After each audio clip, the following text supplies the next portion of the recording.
We've all seen plenty of rumors and theories about Zack Snyder's version of Justice League, but we recently learned new information that proves the fabled Snyder Cut may end up getting released at some point. But before we reveal why, let's look at the journey so far. After Zack Snyder left Justice League following a family tragedy, Joss Whedon was brought on board to help finish the DC team-up movie. The Avengers director oversaw completion of the film, adding in his signature light-comedic tone and trimmed the adventure down to a 2-hour runtime. Most recently, cinematographer Fabian Wagner claimed that the studio even changed the color palette of the film after Snyder's exit.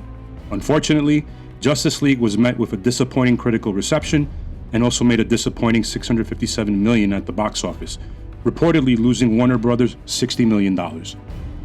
This ultimately geared a number of fans into action as they created the Release the Snyder Cut campaign, calling for the studio to reveal the director's original version of the film. While it's easy to focus on the negative side of the fan movement, which has harassed Warner Bros. And DC executives in the past, it's important to note that the campaign has also managed to do some good. In the past few years, it's raised over $150,000 for the American Foundation for Suicide Prevention. Folks, to their credit, that's worth applauding. Surprisingly, there's been a number of people connected to the film in some way that claim they've seen the near-mythical Snyder Cut, which has only added to the hype surrounding it. Those who have seen it have praised the alternate version. And, in an interview with Screen Rant, stunt coordinator Eunice Huthart says her colleagues called the film, quote-unquote, absolutely golden. Fan favorite director Kevin Smith also explained that to his understanding, the film could be watchable from a production perspective. The Clerks director told CinemaBlend that the footage most likely doesn't feature any visual effects and that it isn't a finished movie. Since Zack Snyder went through a phase of constantly revealing new shots, sketches, and unfinished CGI on his Vero account, this isn't surprising at all. But it seems like a recent screening of the film could lead to a wider release. Heroic Hollywood has exclusively learned and confirmed that Zack Snyder held a private screening of his cut of Justice League in the first quarter of 2020 with executives from DC in attendance. According to an individual with knowledge of the situation, something is happening with Snyder's cut of the film and discussions are currently underway. At press time, we do not know if the Snyder Cut is preparing for a special one-time only fan screening or whether the film will be released on either streaming platforms or home media.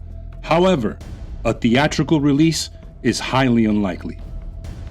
One easy route for DC and Warner Bros. To take would be to put the Snyder Cut on HBO Max when it arrives, or even DC Universe. According to Business Insider, there are major concerns regarding the DC-focused streaming service with HBO Max on the horizon. One anonymous former employee says that the feeling is DC Universe will stick around for another year or two, operating on a smaller budget. Meanwhile, HBO Max moves forward with its Jeff Johns-produced Green Lantern series and Justice League Dark from J.J. Abrams.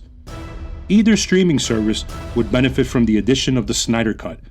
While it's the perfect way of drawing potential subscribers to DC Universe, it would also be a huge selling point for the more expensive option, HBO Max.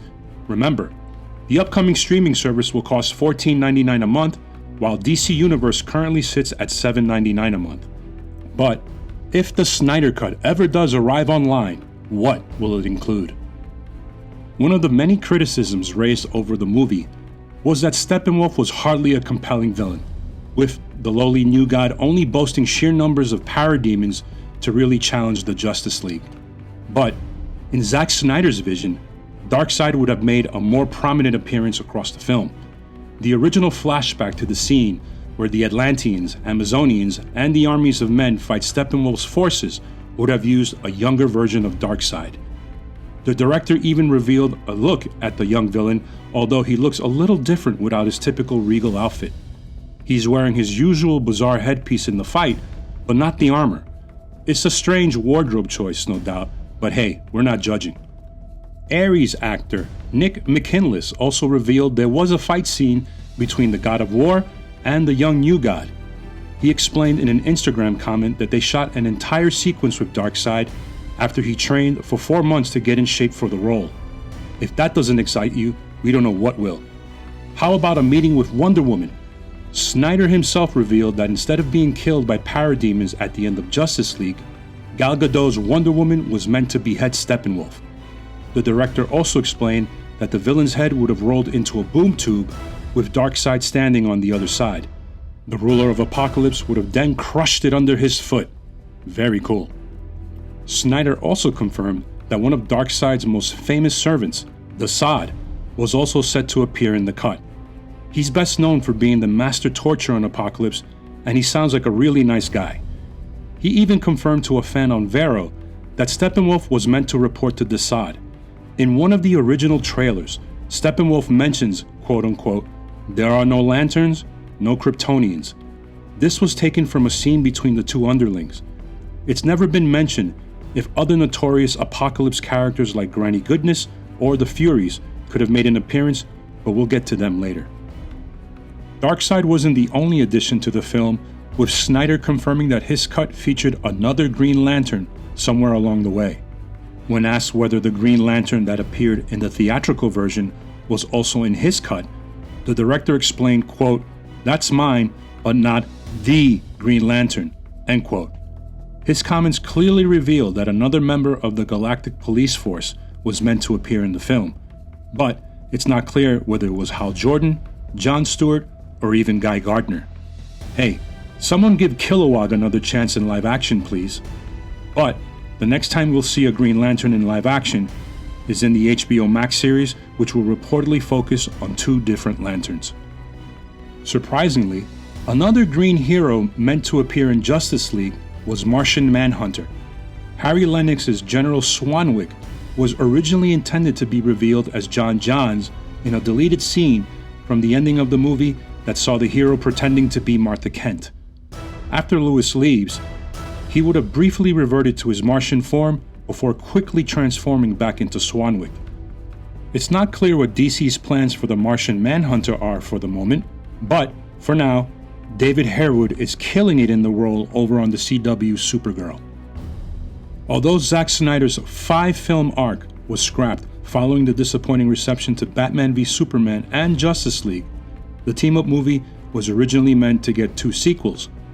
Justice League 2 would have seen the heroes fail in their attempts to defeat Darkseid, with the villain murdering Lois Lane so that Superman would succumb to the anti-life equation. Sure, Superman got pretty dark during his days in the DCEU, but a Clark Kent without hope? That would have been a devastating blow to the team.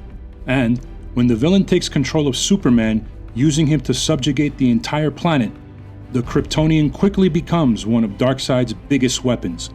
From there, fans would have seen the planet turn into a monstrous vision of the villain's own world, Apocalypse. Yes, this means we would have seen the reality of Bruce's nightmare vision in Batman v Superman. Who doesn't want to see a post-apocalyptic Batman?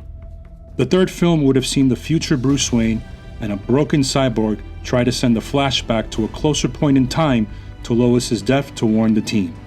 Snyder didn't reveal how Cyborg was torn in half, but let's face it, it was probably Darkseid. Presumably, they would have succeeded in the third film and defeated the Dark Lord of Apocalypse once and for all. Aside from the Snyder Cut, it's extremely likely Darkseid will return on the big screen in the future. Acclaimed comics writer Tom King and the incredibly talented director Ava DuVernay are writing a New Gods movie together for DC and Warner Brothers. The pair have been teasing fans with the project for quite some time, and Tom King told Inverse that the film will be a personal adventure that stays true to Jack Kirby's cosmically strange vision. The pair have both cryptically answered the immortal phrase, "Darkseid is," on Twitter when asked if the villain will appear. Let's hope he steps out of the boom tube sooner rather than later. DuVernay also teased the inclusion of Big Barda and the Furies, saying that no self-respecting Barda fan could leave the villainous squad out. If Big Barda is around, we'd put money on Granny Goodness and Mr. Miracle not being far behind. Most recently, the director revealed that she's been working on a scene with the All-Widow in the film. The All-Widow is the queen of the bugs on New Genesis, a paradise-like planet inhabited by new gods like Orion and Lightray. So while we wait for confirmation on what Warner Brothers' plans are for the Snyder Cut, At least we can be safe in the knowledge that at some point in the future, Darkseid will appear on the big screen thanks to Ava DuVernay and Tom King's New Gods. For now, if you're looking for a movie where the Justice League go up against a villain with long-standing character arcs and everything to lose, we highly recommend Justice League Dark Apocalypse War. To say any more would spoil the surprises hidden in the animated epic, so go check it out for yourself, even if it's just for Constantine's relationship drama. Make sure to keep an eye on Heroic Hollywood for all the latest entertainment news. Be sure to subscribe to the channel and check out our other videos. Let us know in the comments if you're still excited to watch Zack Snyder's cut of Justice League, and tell us what you most want to see from the film. Thank you for watching this video.